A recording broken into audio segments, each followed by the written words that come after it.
नाज़रीन मोहतरम, अस्सलाम वालेकुम वरहमतुल्लाहि ताला वबरकातुहू।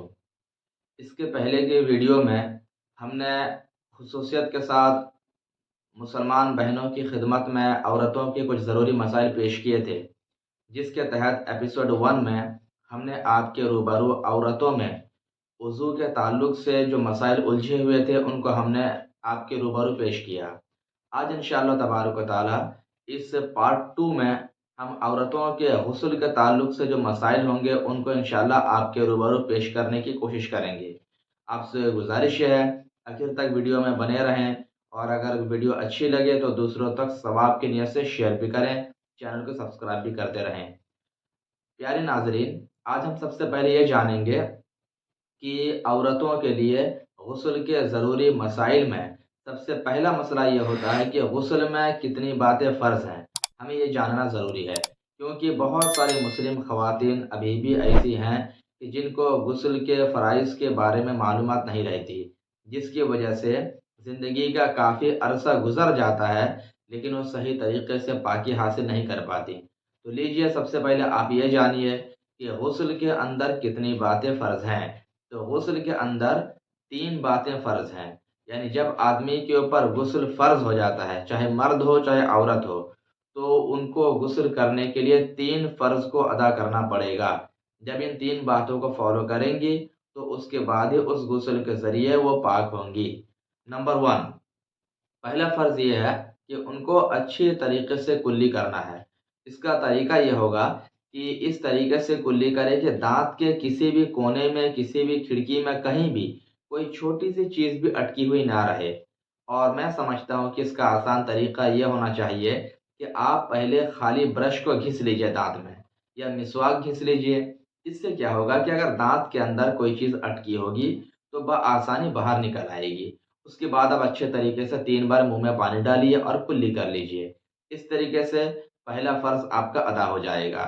नंबर 2, आपको ये करना है कि नाक की जो नरम हड्डी होती है, ये वाला हिस्सा जो होता है, यहाँ तक आपको पानी पहुँचाना है। अब इसका एक तरीका तो यही है कि आप पानी को चुल्लू में लेने के बाद नाक में रखें और उसको अंदर की तरफ खींचें, तो इससे पानी आसानी के साथ यहाँ तक पहुँच जाएगा। और दूसरा तरीका ये है कि आप बाएँ हाथ की छोटी उँगली जो है, इसको पानी में भिगोकर इसको दोनों नाक के अंदर डालें। तो इस तरीके से भी नाक की इस नरम हड्डी तक पानी पहुँच जाएगा। तो ये आपके गुस्ल का दूसरा फ़र्ज़ अदा हो गया। पहला कुल्ली करना, दूसरा नाक की नरम हड्डी तक पानी को पहुँचाना, ये 2 फ़र्ज़ अदा हो गए। नंबर 3 में तीसरा फ़र्ज़ ये है कि सर से लेकर पैर तक अच्छे तरीके से पानी को बहाना। इस तरह बहाना कि कोई भी हिस्सा जिस्म का खुश्क ना रह जाए। बाल में जितने बाल रोंगटे हैं, हर एक की जड़ तर हो जाए, हर एक की जड़ तक पानी पहुँच जाए। तो इस तरीके से आपको पूरे बदन पर ऊपर से लेकर नीचे तक पानी को बहाना है। तो अगर आपने इस तरीके से कर लिया, तो गोया कि आपने गुस्ल के 3 फ़राइज़ को अदा कर लिए। अब आपका गुस्ल मुकम्मल हो गया। इस गुस्ल के ज़रिए आप नमाज़ पढ़ सकती हैं, कुरान पाक की तिलावत कर सकती हैं, रोज़ा रख सकती हैं, सब कुछ कर सकती हैं। ये आपका हो गया गुस्ल मुकम्मल। अब गुस्ल के फ़राइज़ को जानने के बाद हम कुछ सवालात की तरफ रुजू करते हैं, जो हमारे बहनों की जानिब से उमूमन पेश आते रहते हैं। औरतों के गुस्ल में कुछ सवालात बहुत अहम हैं। सबसे पहला सवाल हमारे सामने है कि गुस्ल के लिए जो तीसरा फ़र्ज़ है, पूरे बदन पर पानी बहाना, तो इसमें ख़ुसूसियत के साथ औरतों को पूरे बदन पर पानी बहाने में कुछ ख़ास जगहों पर बहुत एहतियात करना है, बहुत ध्यान देना है। अगर थोड़ी-सी लापरवाही हुई, तो उन जगहों पर पानी नहीं पहुँच पाएगा।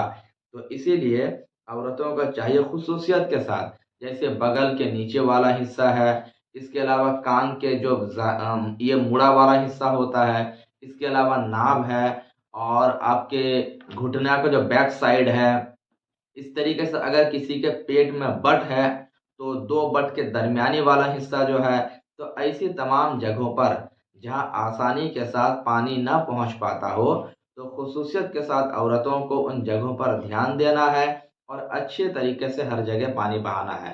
अगर एक जगह भी एक बाल की जड़ भी खुश्क रह जाए, तो उस सूरत में आपका गुस्ल मुकम्मल नहीं होगा। तो एक सवाल का जवाब यही हो गया کہ ہمیں پانی بہت اچھے طریقے سے احتیاط کے ساتھ سر سے لے کر پیر تک بہانا ہے۔ ہم دوسرے سوال کی طرف چلتے ہیں۔ غسل کے تعلق سے دوسرا سوال عورتوں کی جانب سے یہ آتا ہے کہ اگر کسی کے بال کا جوڑا یا چوٹی بہت ٹائٹ کر کے باندھ دی گئی ہے تو ایسی صورت میں غسل کے لیے کیا حکم ہے؟ دیکھیے، ہمارے علماء نے فرمایا اور بہت شریعت میں آسانی بھی عورتوں کے لیے ہے کہ غسل کے لیے عورتوں کے سر کے بال کی جڑ کا بھیگ جانا یہ کافی ہے۔ یعنی اگر سر کے بال کی جڑ تک پہنچ جا رہا ہے پانی تو یہ غسل کافی ہو گیا۔ ہر بال کے لٹکتے ہوئے بال تک پانی پہنچانا کوئی ضروری نہیں ہے۔ تو اگر جوڑا بندھا ہوا ہے، چوٹی ٹائٹ کے بندھی ہوئی ہے، لیکن پانی ہر بال کے جڑ تک پہنچ رہا ہے تو ایسی صورت میں آپ کا غسل مکمل ہو گیا۔ لیکن اگر کسی نے بہت ہی سخت جوڑا باندھ رکھا ہے یا چوٹی گوندھ کے رکھی ہے کہ بال کے جڑ تک بھی پانی نہیں پہنچ پا رہا ہے تو اس صورت میں مسئلہ یہ ہوگا کہ اس صورت میں بال کو کھول کر اس کی جڑ تک پانی پہنچانا ضروری ہوگا، کیونکہ غسل میں ہر بال کی جڑ تک پانی کا پہنچانا ضروری ہے۔ تو اگر نارملی نہیں پہنچ پا رہا ہے تو اس صورت میں جوڑا کھول کر، چوٹی کھول کر ہر بال کی جڑ تک پانی پہنچانا ضروری ہوگا، تبھی آپ کا غسل مکمل ہوگا۔ ایک اور سوال یہ ہے کہ کبھی کبھی بوجھ اٹھانے کی وجہ سے بھی منی کا خروج ہو جاتا ہے تو اس صورت میں عورتوں کے اوپر غسل فرض ہوگا یا نہیں؟ دیکھیے، جسم سے جو مادہ منویہ نکلتی ہے، اسپرمس نکلتے ہیں، تو غسل کب فرض ہوتا ہے؟ علماء نے فرمایا، لکھا ہے کہ جب منی شہوت کے ساتھ، جوش کے ساتھ بدن سے باہر نکلے تو اس وقت غسل فرض ہوتا ہے۔ لیکن کبھی اگر کسی عورت کو بوجھ اٹھانے کی وجہ سے یا اچانک کودنے کی وجہ سے منی کا خروج ہو جاتا ہے تو اس صورت میں اس کے اوپر غسل بالکل بھی فرض نہیں ہوگا، کیونکہ یہاں پر شہوت نہیں ہے، جوش نہیں ہے، بلکہ بوجھ کی وجہ سے یا کہیں سے کودنے کی وجہ سے منی کا خروج ہوا تو اس صورت میں غسل فرض نہیں ہوگا۔ یہی اس کا مسئلہ ہے۔ اگلا مسئلہ یہ ہے کہ عورت کی ران پر مرد نے جمع کیا تو اس صورت میں عورت کے اوپر غسل فرض ہوگا یا نہیں؟ کبھی ایسا ہوتا ہے کہ شادی شدہ زندگی میں ایسا مرحلہ پیش آ جاتا ہے، تو اس کا مسئلہ یہ ہے کہ اگر مرد نے عورت کی ران میں جمع کیا اور اس صورت میں مرد کی منی نکلی تو مرد کے اوپر غسل تو فرض ہو گیا، اس میں نو ڈاؤٹ۔ عورت کی بات جہاں تک رہی تو علماء نے فرمایا کہ اگر عورت کی منی نہیں نکلی ہے، وہ ناپاک چیز بدن سے نہیں نکلی ہے تو اس صورت میں عورت کے اوپر غسل فرض نہیں ہے۔ وہ اچھے طریقے سے پیروں کو، اپنے بدن کے حصوں کو دھل لے، اتنا کافی ہے۔ ہاں، یہ بات اپنی جگہ مسلم ہے کہ غسل کر لینا بہتر ہے، غسل کر لینا بہتر ہے۔ پتہ نہیں جسم میں کہاں کہاں وہ ناپاک چیز لگی ہے، کر لینا بہتر ہے۔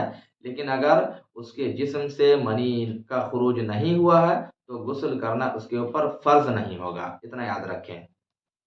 ایک اور مسئلہ عورتوں کی جانب سے، مسئلہ یہ ہے کہ عورت کے مقام سے، پیشاب کے راستے سے کبھی کبھی ایک سفید قسم کی رطوبت نکلتی ہے، ایک گاڑھا پانی نکلتا ہے، تو کیا اس کے نکلنے سے غسل فرض ہو جاتا ہے؟ اس تعلق سے ہمارے علماء نے لکھا ہے، فرمایا ہے کہ وہ سفید پانی چونکہ پیشاب کے راستے سے نکلتا ہے تو اسی بنا پر وہ پانی ناپاک نہیں ہوگا، اس کے نکلنے سے غسل بھی فرض نہیں ہوگا، اور اگر وہ گاڑھا پانی کپڑے میں لگ جائے تو کپڑا بھی ناپاک نہیں ہوگا، کیونکہ وہ پانی کسی اور جگہ سے آتا ہے، وہ پیشاب کے راستے سے آتا ہے، جس کی وجہ سے علماء نے اس کو پاک قرار دیا ہے، اور کپڑے میں لگے تو کپڑا بھی پاک ہی رہے گا۔ ہاں، جو رطوبت رحم سے آتی ہے، جیسے کہ حیض کا خون جو آتا ہے نا، وہ بچہ دانی سے رحم سے ہو کر آتا ہے، جس کی بنا پر اس کو ناپاک قرار دیا گیا ہے۔ لیکن سفید رطوبت چونکہ وہاں سے نہیں آتی ہے تو یہ ناپاک نہیں ہے، اس سے نہ غسل فرض ہوگا اور نہ ہی کپڑا ناپاک ہوگا۔ واللہ تعالی عالم۔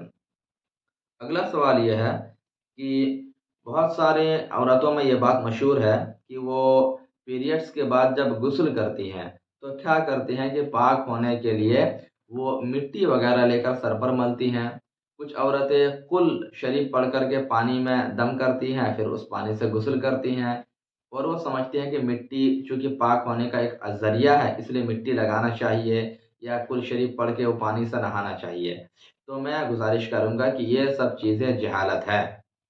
आदमी के ऊपर जब गुस्ल फ़र्ज़ हो जाता है, जैसे औरत पीरियड से पाक हुई या बच्चा पैदा होने के बाद जो खून आया उससे पाक हुई, तो अब उसके ऊपर गुस्ल फ़र्ज़ है। और गुस्ल के जो फ़राइज़ है, जो 3 बातें गुस्ल में फ़र्ज़ हैं, उनको कर लेने से ही वो मुकम्मल तौर से पाक हो जाएँगी। यहाँ पर अलग से उनको ना मिट्टी लगाने की ज़रूरत है और ना कुल पढ़कर पानी में दम करने की ज़रूरत है, कुछ भी ज़रूरत नहीं है। और कुल पढ़कर पानी में दम करने से एक तरह की तौहीन भी है, कुरान पाक की बेहुरमती है कि जिस पानी पर दम किया जा रहा है, उस दम किए हुए पानी को आदमी अपने बदन पर डाल रहा है, फिर वो पानी मिट्टी में गिर रहा है, तो इससे कुरान पाक की आयत की बेहुरमती भी होगी। तो ये सब जो है एक पुराना रस्म व रिवाज है, इनको ख़त्म करें, बस गुस्ल के 3 फ़राइज़ को फ़ॉलो करें, अच्छे तरीके से आपको पाकी हासिल होने का शरफ़ हासिल हो जाएगा। उसके बाद फिर आप उससे नमाज़ भी पढ़ें, कुरान पाक भी तिलावत करें, कोई दिक्कत की बात नहीं है। तो ये कुछ ज़रूरी मसाइल औरतों के गुस्ल के ताल्लुक से थे जो मैंने आपके रूबरू पेश कर दिया। उम्मीद है कि आपको सारे मसाइल समझ में आ गए होंगे। इंशाअल्लाह तबारक व तआला इसके बाद औरतों के ज़रूरी मसाइल के तहत हम कुछ नए और मसाइल आपकी खिदमत में लेकर आएँगे। तब तक के लिए हमें इजाज़त दीजिए। हमारे चैनल में अगर नए हैं तो सब्सक्राइब करें ताकि इस तरह अच्छी-अच्छी वीडियोज़ हम आपकी खिदमत में पेश करते रहें। अस्सलामु अलैकुम व रहमतुल्लाहि तआला व बरकातुहू।